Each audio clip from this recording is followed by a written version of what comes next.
Margarita. Follow me, reader. Whoever told you there is no such thing in the world as real, true, everlasting love, may the liar have his despicable tongue cut out. Follow me, my reader, and only me, and I'll show you that kind of love. No, the master was mistaken that night in the hospital when just after midnight he told Yvonne bitterly that she had forgotten him. That could never be. Of course she hadn't forgotten him.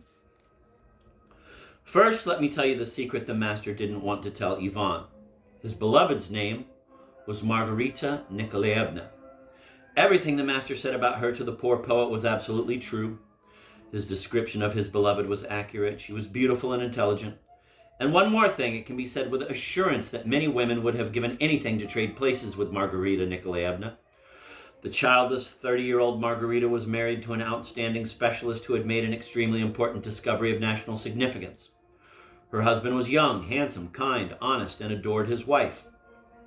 Margarita Nikolaevna and her husband occupied the entire upper floor of a beautiful house in a garden on one of the small streets near the Arbat. An enchanting spot. Anyone who wishes to can take a look at the garden and see for himself. Let him ask me and I'll give him the address and show him the way. The house is still standing to this very day. Margarita Nikolaevna had plenty of money. Margarita Nikolaevna could buy anything that took her fancy. Her husband's circle of friends included some interesting people. Margarita Nikolaevna never touched a Primus stove. Margarita Nikolaevna was ignorant of the horrors of life in a communal apartment. In a word, was she happy? Not for a minute. She hadn't been happy since marrying at age 19 and going to live in her husband's house. Gods, my gods, what did this woman want? What did this woman want whose eyes always burned with an incomprehensible fire? This witch with a slight squint in one eye, who adorned herself with mimosa in springtime. What did she want? I do not know. I have no idea. Evidently she spoke the truth when she said it was the master she needed and not the Gothic-style house, the private garden, or the money. She loved him. She was telling the truth. Even I, a truthful narrator but a detached observer nonetheless, feel my heart contract when I think of what Margarita went through the next day when she came to the master's house and found that he was no longer there. Fortunately, she had not as yet had a talk with her husband, who had not come home when he was supposed to. She did everything she could to find out what had happened to the master and, of course, had no success whatsoever. She then went back to her house and resumed her former life.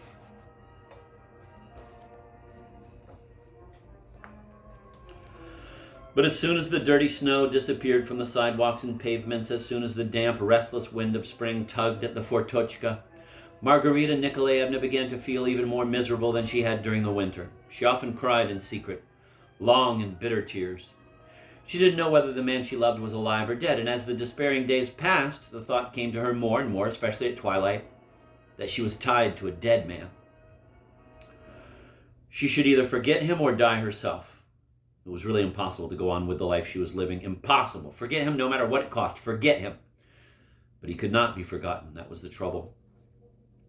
Yes, I made the very same mistake, Margarita would say as she sat by the stove and stared at the fire, which had been lit in memory of the fire that burned when he was writing Pontius Pilate. Why did I leave him that night? Why? I must have been crazy. I came back the next day just as I said I would, but it was already too late. Yes, like poor Levi Matvey. I came back too late. All of this was absurd, of course, since how would her staying with the master that night have made things any different? Could she really have saved him? Nonsense, we would have exclaimed, but not in front of a woman who has been driven to despair. Margarita Nikolaevna lived in this kind of torment throughout the winter and into the spring. On that same day when there was all the commotion caused by the black magician's appearance in Moscow, on Friday, when Berlioz's uncle was sent packing back to Kiev, when the bookkeeper was arrested, and when many other grotesque and baffling things took place, Margarita woke up around noontime in her bedroom, which had a bay window looking out on the tower of the house. Upon awakening, Margarita did not burst into tears as she often did, because she woke up with a premonition that on that day something was finally going to happen. Once she sensed this premonition, she nurtured it, wanting it to take root in her soul, and fearing that it would leave her. I believe, Margarita whispered solemnly. I believe something's going to happen. It can't help but happen, because why, in fact, have I been made to suffer for life? I admit that I've cheated and lied and lived a secret life hidden from everyone. But even that doesn't deserve such cruel punishment. Something is bound to happen because nothing lasts forever. And besides, the dream I had was prophetic. I swear it was. This is what Margarita Nikolaevna whispered to herself as she gazed at the crimson shades suffused with sunlight, nervously got dressed, and combed her short curly hair before the triple mirror of her vanity table. Margarita's dream that night had truly been unusual. The fact was that she had not dreamed about the master during that whole agonizing winter. At night he would leave her, and it was only during the daytime that she suffered, but now she had dreamed about him. Margarita had dreamed about an unfamiliar locale, a bleak and dismal place under an overcast early spring sky. Beneath a cover of patchy clouds, there was a flock of noiseless rooks. A rough bridge crossed a turbid, swollen stream.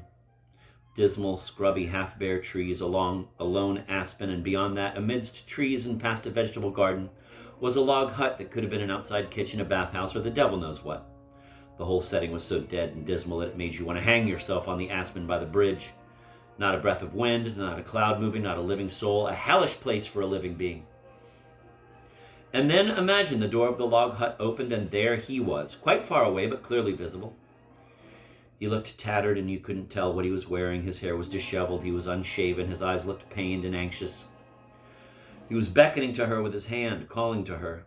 Choking in the dead air, Margarita started running to him over the furrowed ground, and then she woke up. The dream can mean only one of two things, Margarita Nikolaevna reflected. If he's dead and was beckoning to me, that means he's come for me and I shall die soon. That's very good because my suffering will then end. Or if he's alive, then the dream can only mean that he's reminding me of his existence. He wants to tell me that we'll see each other again. Yes, we'll see each other very soon. Still excited, Margarita got dressed and tried to convince herself that, in essence, everything was turning out well and that one had to know how to seize such opportunities and take advantage of them. Her husband had gone away on a business trip for 3 whole days. She had 3 whole days to herself, and nobody could stop her from thinking and daydreaming about whatever she pleased. She had the whole apartment to herself, 5 rooms on the upper floor of a private house that would be the envy of thousands of Muscovites. However, despite having the run of the house for 3 whole days, Margarita chose far from the best spot in the luxurious apartment. After drinking some tea, she went off to the dark, windowless room where the luggage was kept and where there were 2 large bureaus filled with various old odds and ends.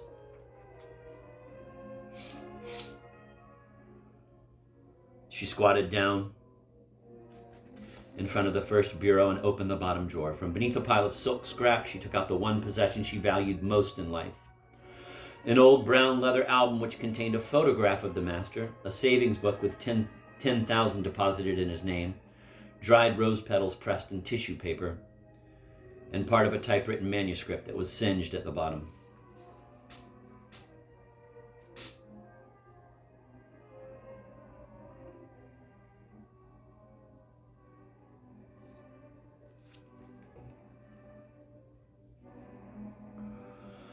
Returning to her bedroom with these treasures, Margarita Nikolaevna set the picture against her triple mirror and sat in front of it for an hour or so, holding the fire-damaged manuscript on her knees as she leafed through and reread what, after the fire, had neither a beginning nor an end. Quote, "The darkness that had come in from the Mediterranean covered the city so detested by the procurator. The hanging bridges which connected the temple with the fearsome Antonia Tower had disappeared, and an abyss descended from the sky, covering the winged gods above the hippodrome, the Hasmonean palace and its embrasures, the bazaars, the caravansaries, alleys, and pools. Yerushalayim, the great city, vanished as if it had never existed." Margarita wanted to read more, but there was nothing more except the charred and tattered fringe.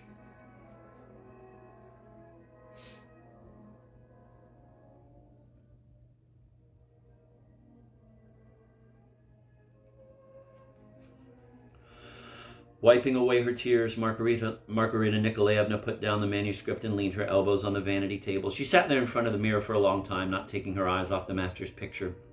Then her tears dried. Margarita put all the things together neatly, and minutes later they were back in their hiding place, beneath the silk rags, and the lock on the door to the dark room locked shut.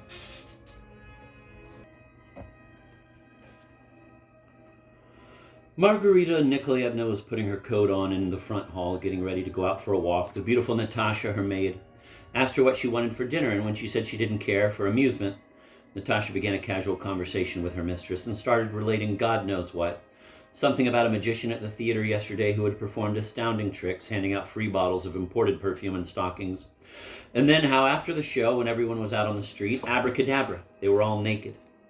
Margarita Nikolaevna collapsed on the chair beneath the hall mirror and burst out laughing. Natasha, shame on you, said Margarita. A girl like you who knows how to read. People in lines make up the devil knows what, and here you go repeating it. Natasha blushed a deep red and protested heatedly that nothing was made up and that she herself had been in a food store on the Arbat today and had seen a woman come in wearing shoes, but when she went to pay the cashier, her shoes disappeared off her feet and she was left standing in her stockings. Her eyes popped, there was a hole in her heel, and the shoes were the magic ones she had gotten at the show. And she left just like that? Just like that, cried Natasha, blushing even deeper because she wasn't being believed. And last night, Margarita Nikolaevna, the police picked up about 100 people. Women who had been at the show were running down Tverskaya in nothing but their drawers. Well, naturally, you got all this from Darya, said Margarita Nikolaevna. I've known for a long time that she's a terrible liar. The amusing conversation ended in a pleasant surprise for Natasha. Margarita Nikolaevna went into her bedroom and came out with a pair of stockings and a bottle of cologne. Saying that she wanted to do a trick too, she gave them to Natasha and asked only one thing in return, that she not run down to Tverskaya in just her stockings, and that she not listen to Darya. Mistress and maid then kissed and parted. Settling back against the soft, comfortable seat of the trolley bus, Margarita rode along the Arbat, thinking about her own affairs and eavesdropping on the hushed conversation of the two men sitting in front of her. They were whispering some sort of gibberish to each other, turning around now and then in fear of being overheard. The robust, beefy fellow with sharp, pig-like eyes sitting by the window was softly telling the little man next to him that they had had to cover the coffin with a black cloth. Impossible, the little one whispered in astonishment. That's preposterous. So what did Zeldibin do? Along with the steady drone of the bus came words from the window. Criminal investigation. Scandal. Complete bafflement. Margarita Nikolaevna managed to make some sense out of these disconnected bits of conversation. They were whispering about how the head of some corpse, whose they didn't say, had been stolen out of its coffin that very morning. And that was why the man named Zeldibin was in such a state. The two men whispering also seemed to have some connection with the vandalized corpse. Will we have time to buy flowers? Worried the little one. Didn't you say the cremation was at 2? In the end, Margarita Nikolaevna got fed up listening to the mysterious prattle about a stolen head, and she was glad when it was time for her to get off. Minutes later, Margarita Nikolaevna was sitting on one of the benches beneath the Kremlin wall, having positioned herself so that she had view of the manege. Margarita squinted in the bright sunlight, recalled her dream of the previous night, and recalled that exactly 1 year before, on the same day and at the same time, she had been sitting with him on this same bench, and her black bag was lying beside her on the bench just as it had then. Although he wasn't with her now, Margarita Nikolaevna was talking to him in her thoughts. If you've been exiled, why haven't you let me know? People do manage to let others know. Have you fallen out of love with me? No, somehow I can't believe that. That means you were exiled and died. Then I beg you, release me. Give me the freedom to live and breathe, Margarita Nikolaevna answered for him. You are free. Am I stopping you? Then she protested. What kind of an answer is that? No, make me forget you, then I'll be free. People walked past Margarita Nikolaevna. A man gave the well-dressed woman a sidelong glance, attracted by her beauty and the fact that she was alone. He coughed and sat down at the end of the bench where Margarita Nikolaevna was sitting, and after gathering up his courage said, Decidedly beautiful weather today. But Margarita gave him such a glowering look that he got up and left. That's what I mean, said Margarita in her head to the man who possessed her. Why, really, did I chase that man away? I'm bored and there was nothing wrong with that Lovelace except, perhaps for his stupid decidedly. Why am I sitting here alone beneath the wall like an owl? Why am I cut off from life? She became totally sad and depressed, but suddenly that morning's wave of expectation and excitement hit her in the chest. Yes, something is going to happen. The wave hit her again, and then she realized it was a wave of sound. The beating of drums and the blaring of trumpets, slightly off key, could be heard with ever-increasing clarity through the den of the city. Leading the procession that was passing the park railing was a mounted policeman, followed by 3 men on foot. Next came the musicians on a slow-moving truck. After that, a brand-new open hearse carrying a wreath-covered coffin and 4 people, 3 men and a woman, each of whom was standing on a corner of the platform. Even from a distance, Margarita could tell that the faces of those standing in the hearse accompanying the deceased on his last journey looked strangely perplexed. This was especially true of the woman standing in the left rear corner of the vehicle. Her plump cheeks seemed to be bursting with some kind of juicy secret, and there was an ambiguous sparkle in her puffy little eyes. It seemed as if she couldn't contain herself and was about to wink at the deceased and say, "Have you ever seen anything like it? A real mystery." Similarly perplexed faces could be seen on the 300 or so mourners walking slowly behind the hearse. Margarita watched the procession as it passed, listening to the fading sounds of the mournful bass drum beating out its ever-constant boom, boom, boom. What an odd funeral, she thought, and how depressing that boom is. Really, I'd sell my soul to the devil if I could only find out if he's still alive or not. Who, I wonder, are those amazed-looking people burying? Mikhail Alexandrovich Berlioz, said a somewhat nasal masculine voice beside her. The chairman of Masalit. Surprised, Margarita Nikolaevna turned and saw a man at the other end of the bench who must have sat down noiselessly when she was preoccupied with the procession and presumably had asked her last question out loud without knowing it. Meanwhile, the procession had come to a halt, probably because of the traffic lights up ahead.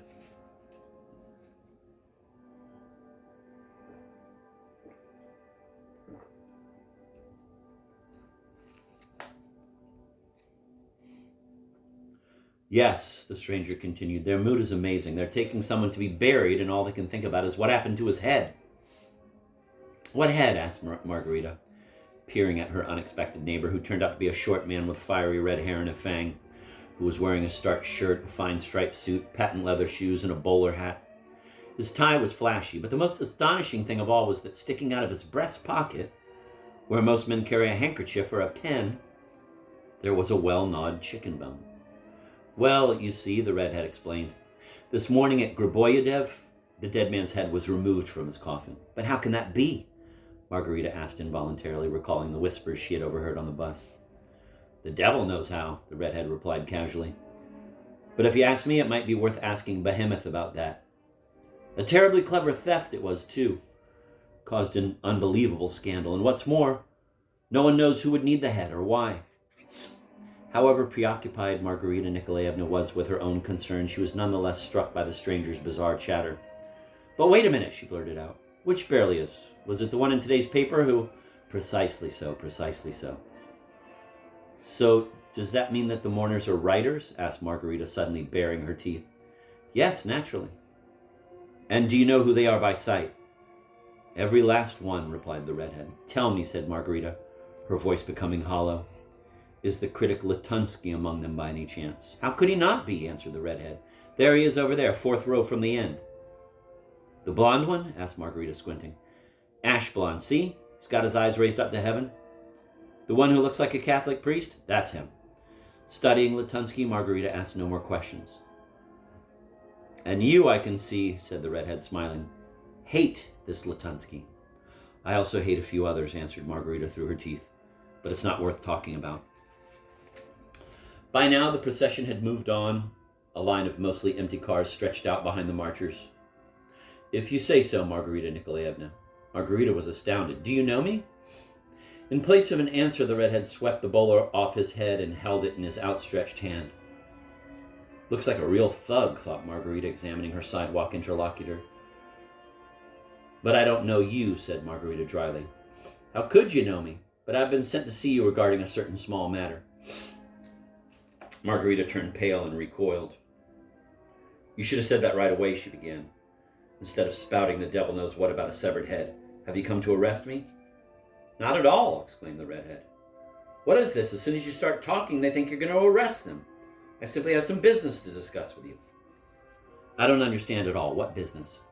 The redhead looked around and said mysteriously, I've been sent to give you an invitation for this evening. Are you raving? An invitation from whom?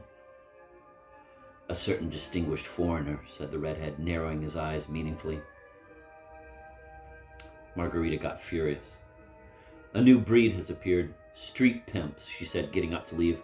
That's the thanks I get for taking on assignments like this, exclaimed the redhead, taking offense.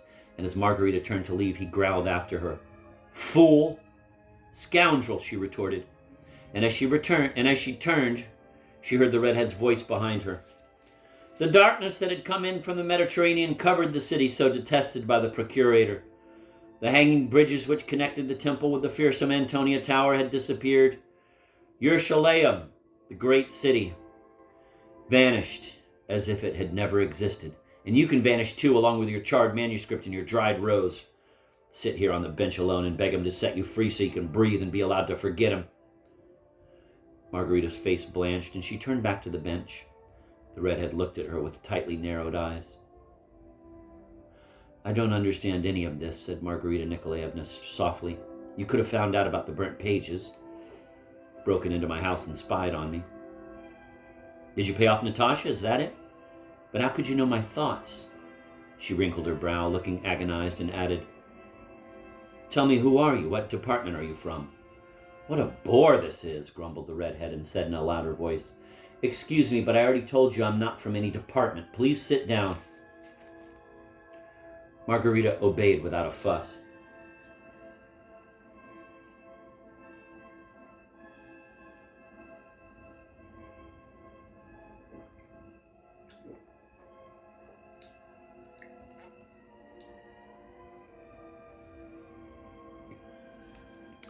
But as she sat down, she asked again, Who are you? Well, if you must know, my name is Azazello, but that won't mean anything to you anyway.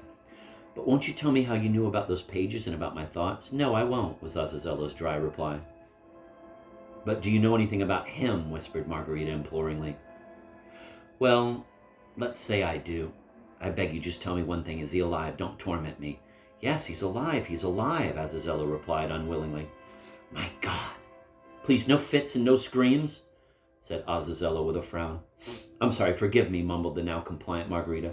It's true, I got angry at you. You will admit, though, that when someone on the street invites a woman to go somewhere, I'm not prejudiced, I assure you. Margarita let out a mirthless laugh. But I never see any foreigners. I have no desire to socialize with them, and besides my husband, my tragedy is that I live with someone I don't love, but it would be ignoble of me to ruin his life. He's never shown me anything but kindness. Azazello listened to her disconnected speech with obvious boredom and said sternly, Please be quiet for a minute. Margarita fell into submissive silence. My invitation is from a foreigner who is perfectly safe, and not a soul will know about your visit. I can promise you that. But what does he need me for? Margarita asked insinuatingly. You'll find that out later. I see, I'm supposed to sleep with him, said Margarita reflectively. Azazello gave a haughty smirk and replied, That would, I can assure you, be the answer to any woman's dream. A chuckle distorted Azazello's face. But I must disappoint you, that won't happen. But who is this foreigner? Margarita cried out loudly in exasperation, causing passers-by to turn their heads. And why should I have any interest in seeing him? Azazello leaned over to her and whispered in a gravely significant way, A great interest indeed. You'll have the opportunity to do what? Exclaimed Margarita, her eyes widening. Am I right? Are you suggesting that I can get news of him there? Azazello nodded silently. Then I'll go, Margarita exclaimed with vigor, seizing Azazello by the arm. I'll go anywhere you want. Heaving a sigh of relief, Azazello leaned back against the bench which had the name Naira carved in large letters on it, and observed ironically, A troublesome race, these women. He buried his hands in his pockets and stretched his legs out in front of him. Why did they send me on this job? Behemoth should have gone. He's the one with the charm. With a bitterly sad smile, Margarita said, Stop trying to mystify and torment me with your riddles. I'm an unhappy person, and you're taking advantage of that. I may be getting involved in something strange, but if I am, I swear it's only because you lured me with your talk of him. My head is spinning from all these things I don't understand. No scenes, retorted Azazello with a grimace. You should put yourself in my position, smacking some bureaucrat in the puss, booting out some old geezer, shooting someone, or anything along those lines. That's my real specialty. But talking with a woman in love? No thanks. I've been trying to talk you into this for half an hour now. So will you go? I'll go, was Margarita Nikolaevna's simple reply. Then be so kind as to take this, said Azazello, who pulled a round gold jar out of his pocket and handed it to Margarita, saying, Hide it, where people will see it. It'll do you good, Margarita Nikolaevna.